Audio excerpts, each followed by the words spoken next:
I remember years ago when the alarm used to go off in the morning, the first thing I did was roll over and hit the snooze button. In that instant where you have a choice to either hit the snooze button and go back to sleep in your nice, warm, fluffy, cozy bed, or open your eyes and get out of bed, that's a choice that takes discipline. Now, I didn't have any discipline. I always took the easy route, the road that was more comfortable. The problem is, when you make this decision, because it's the first decision that you make, literally the second you wake up, you are letting yourself off the hook. You are literally training your mind to take the easy way out throughout the whole day, which in turn leads to you taking the easy way out the whole month, all year. Discipline is not something that any of us are born with. It's a muscle that we have to train. And I don't care what anyone says, it all starts that first second.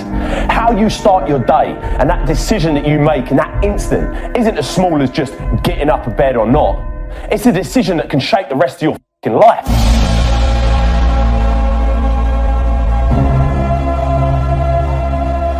This ain't some motivational, inspirational bullshit. This is the truth. When I was younger, I dreamed that one day I'd get a job that paid me 50 grand a year. That, for a boy where I come from, was a dream come true. If you told me back then that I'd be running a 7-figure company and building a business of my own, I would have laughed in your face.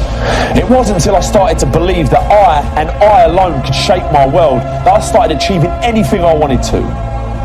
That little decision in the morning, if you open your eyes and get out of bed, the next decision you face that day, you're going to now be disciplined to not take the easy way out.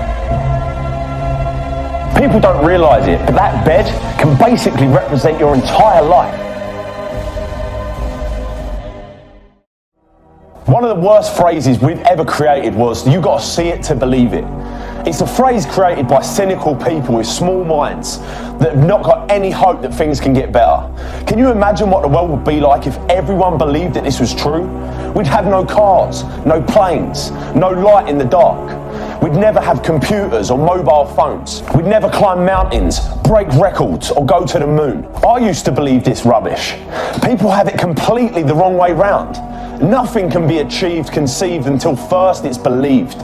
You have to believe it to see it. If there's something that you want to do with your life, that thing deep inside you that whispers day and night, it will always just be an idea until you choose to believe it's possible. You have to believe it so much that you already think it's happened. You have to walk like it's there, talk like it's there, believe it's there. People are going to think you're mad. They're going to look at you and think you're insane. They're going to tell you like, it ain't possible, it's risky, you shouldn't do it, be careful, stick to what you know, stick to what you do.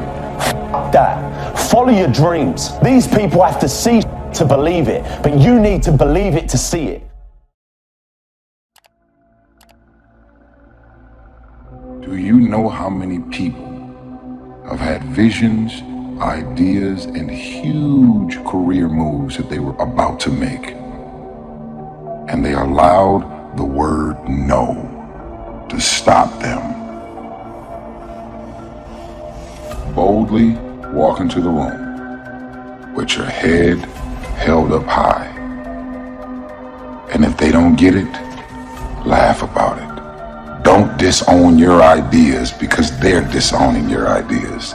Don't lose confidence in your ideas because they don't have confidence in your ideas.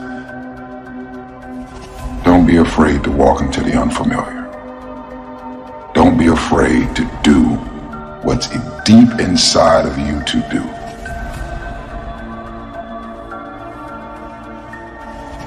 You got gifts, you got talents, you got capabilities, you got inventions, you got all of these things that you need to unleash on the world. You don't have money, you may not have the financial resources, but don't allow your visions and ideas to be stifled because of what's in your bank account or not.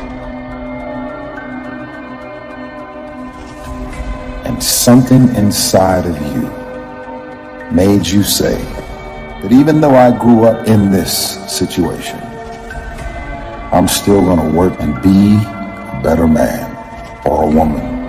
I'm still gonna do whatever I have to do to break the cycle.